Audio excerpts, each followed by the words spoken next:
Now, after we've been able to compute for the variances, part of the standard costing control loop, which we've discussed in the first portion of of our topic, is to proceed to analyze and interpret the variances which we've computed. Okay.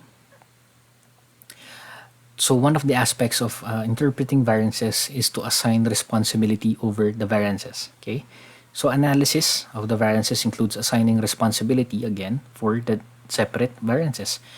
So this is to promote learning and continuous improvement in the manufacturing operations, and not to determine who is at fault and to render the appropriate punishment.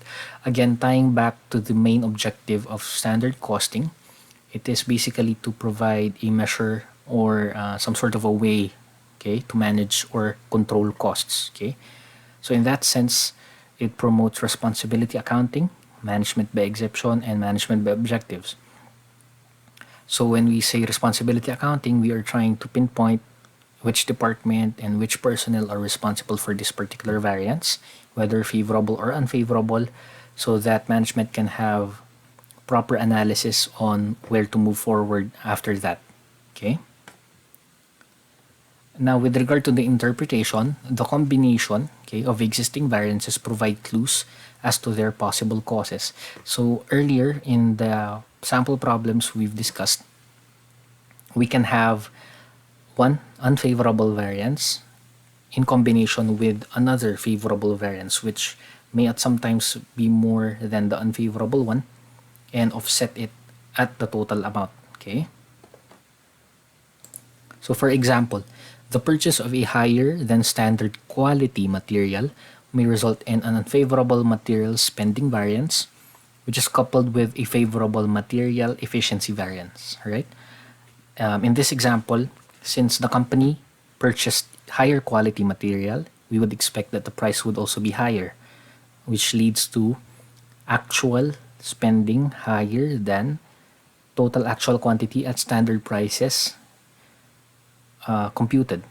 Okay, so that leads to an unfavorable spending variance. However, if the materials are of higher quality than is expected, we would expect that fewer materials would be used because they are again of higher quality and higher price, which would of course be coupled with favorable materials efficiency variance. Okay, so higher quality material may impact the variances in two separate ways depending on how the production line all went, during actual production itself. Okay, so this is basically one of the assumptions for higher quality materials.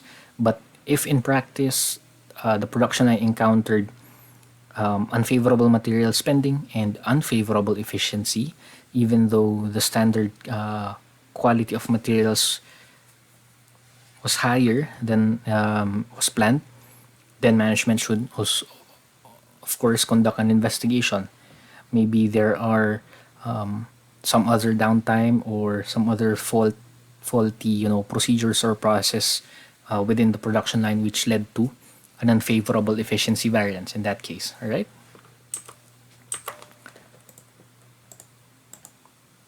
All right. So to continue on the interpretation of the variances. So with regard to the responsibility for variances, management again should assign these to the different departments to promote efficiency in the next production cycles. Right. So here is just an example of a summary table providing for sample variances, possible causes, and each responsible person or department. Okay. So for example, we have here a material spending or price variance. So we start with the variances for this example. Okay. Because again, after we've computed for the variances, we proceed to analyze, which leads us to the possible causes, and then we proceed to assign responsibility, okay, over the variances. So it's actually a three-step process presented here.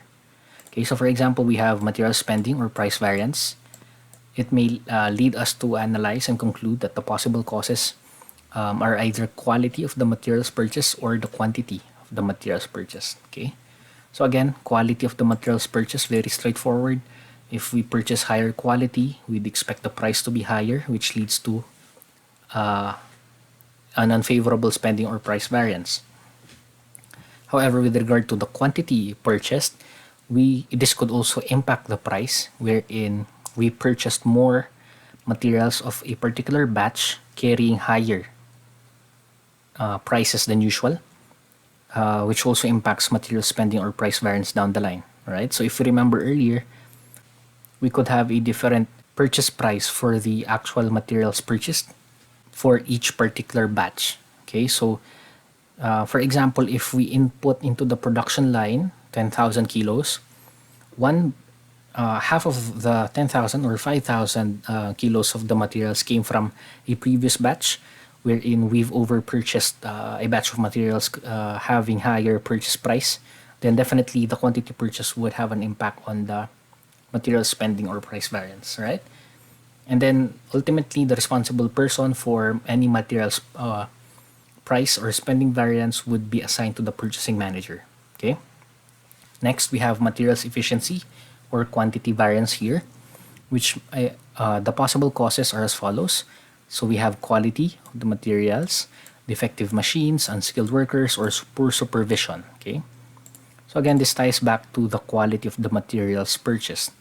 If the quality of the materials is lesser than what we expected, we could be making use of many more materials than what is the standard requirement. Okay. Or the work may involve more reworks or defective units as a result of the lesser quality material.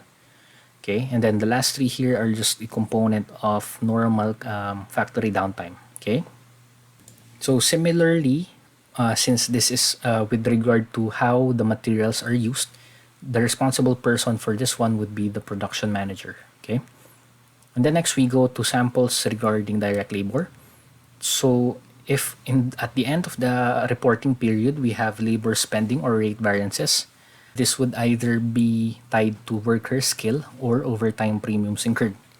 Okay, and the responsible people for these would be the supervisors or the people responsible for setting labor rates. Okay, and then lastly, here as an example, we have labor efficiency or time variances. So this would also be either be due to worker skill or change in the worker's efficiency, or imposition of control measures in the production process, which leads to disruption of the overall production line. Okay, so similar with the materials efficiency, labor efficiency could also be assigned to the production manager. Okay, now after discussing the analysis and interpretation for the variances, we now proceed to the last learning objective we have, which is the accounting for standard costing system. Okay, so first one, the pro forma journal entries. So with regard to approaching how we record standard costs and variances, we have actually two approaches. First is the partial plan, wherein work in progress is debited at actual, but credited at standard. And then we have the single plan or approach, wherein work in progress is debited at standard and credited at standard as well. Okay. So later on, we would also be trying to visualize or present an example for these two approaches. Okay. Next, for the variance accounts, if they are an unfavorable variance, they are generally debited, and for favorable variances, they are generally credited. Okay. So if you could imagine here, unfavorable variances carrying a debit balance would be much similar with an expense. Okay, which if we were to close it to the cost of goods sold, it would add to our expenses. Okay, which of course ties back to the concept that we don't want additional expense on the production line, or we don't want any additions, okay, to cost of goods sold.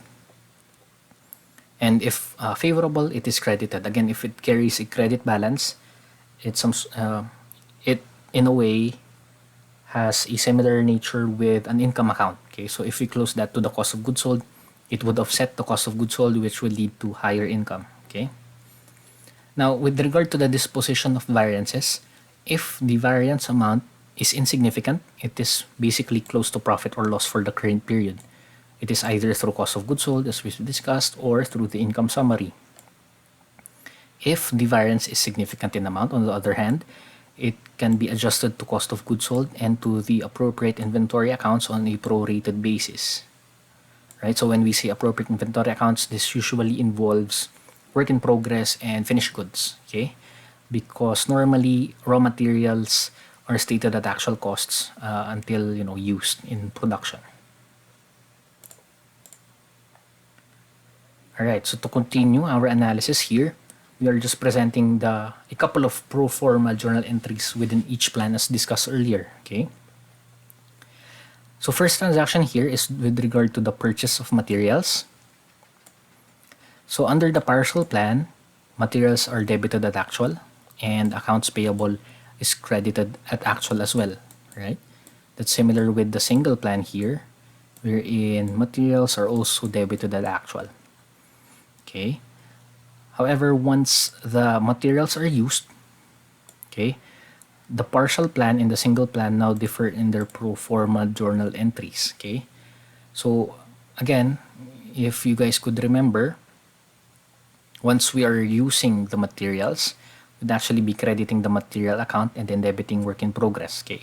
So for the partial plan, we debit WIP at actual and we credit materials at actual. However, for the single plan, we debit WIP at standard and then we credit materials at actual.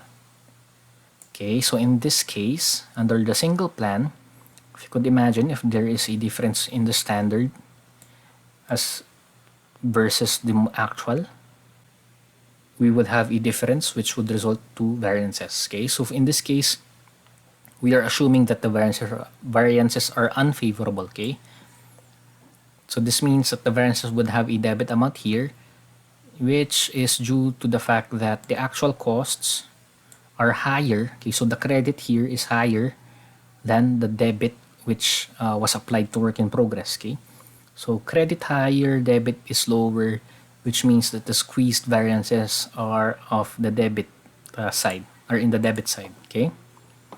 Next, to apply direct labor payroll with unfavorable variance as well. So all of the variances here are assumed to be unfavorable. So again, under the partial plan, work in progress is debited at actual, while payroll account is credited at actual. And similarly, under the single plan, work in progress is standard, payroll is at actual, difference, since unfavorable variances, would be debited as well. So rate and time. Next, to apply overhead to production, again with unfavorable variances, work in progress debited at actual and factory overhead control would be credited at actual as well under the partial plan. Okay. Under the single plan, similarly, work in progress is debited at standard, factory overhead control is credited at actual, and then this leads us to the difference to be squeezed in as a debit amount. It's either controllable or volume variance as we've discussed. Now moving on to record the goods completed from work in progress to finished goods. Finished goods under both plans or approaches are debited at actual, or I mean at standard, okay? And work in progress is credited at standard. And then next here, to record the cost of goods sold is debited at standard, and finished goods is credited at standard as well. Okay, so basically the standard cost just passed through the finished goods here, right? So again, these two journal entries tie back to our previous discussion, wherein standard costing provides a more efficient way of accounting for costs because we already know the standard costs and we can defer analysis of the actualization of the balances at year end. Okay. So all in all, finished goods is at standard, work in progress is at standard for the single plan, cost of goods sold is at standard at this point. Okay. So much simpler because we don't have to analyze and track each actual costs being inputted into the production line. Okay.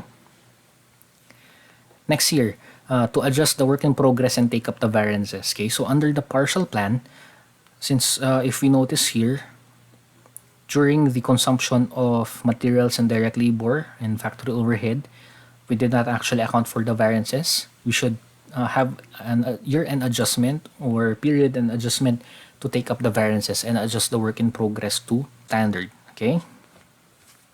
So that means that since we're assuming that all the variances are unfavorable, we provide debit balances for the variances. So price, quantity, rate, time, controllable, and volume.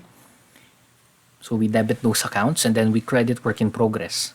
Whereas for the single plan, since we've already accounted for the variances above, we no longer have any adjustment to be made at period end. Okay. Now under both approaches, since the variance balances are a nominal account, we must close these to either cost of goods sold, work in progress, or finished goods. Okay. So before closing these variances, we should remember in our previous slide the disposition of variances. Okay. So if this is insignificant in amount, directly close to P&L. However, if this is significant in amount, we should adjust this on a prorated basis to cost of goods sold and to WIP and finished goods. Okay. Alright, so in this case, there is an assumption that the variances are significant. That's the reason why there is an adjustment to COGS, WIP, and finished goods. COGS, WIP, and finished goods, which leads to higher cost of goods sold. Okay, so take note of this.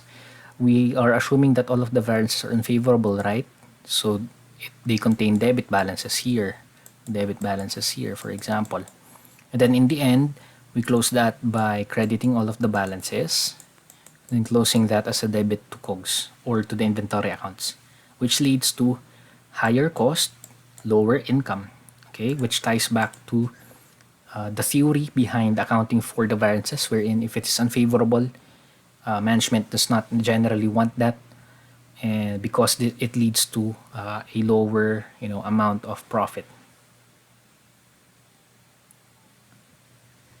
All right, so I believe we've already completed discussing all of the learning objectives we have. Let's just have a quick recap of all of the topics we've discussed. All right, so basically, a standard is a measure of acceptable performance established by authority as a guide in making economic decisions. So when we say authority here, we are pertaining to management. A variance is the difference between actual and standard cost. When actual cost is greater than standard, this means overspending and is unfavorable. Otherwise, it is favorable. Okay. Now, whether the variance is favorable or unfavorable, as long as it is significant in amount, it should carefully be analyzed and investigated. Although standards are supposed to be stable, they should be revised once they become unrealistic due to changes in how the company operates. Okay, so this ties back to the step 5 in our standard cost control loop. And then lastly here, standard costs should be properly recorded in the books. Okay, when insignificant, they can be closed, or variances can be closed to income summary or cost of goods sold directly. However, when there is significant, the variances is reflected in cost of goods sold and in the inventory accounts on a prorated basis.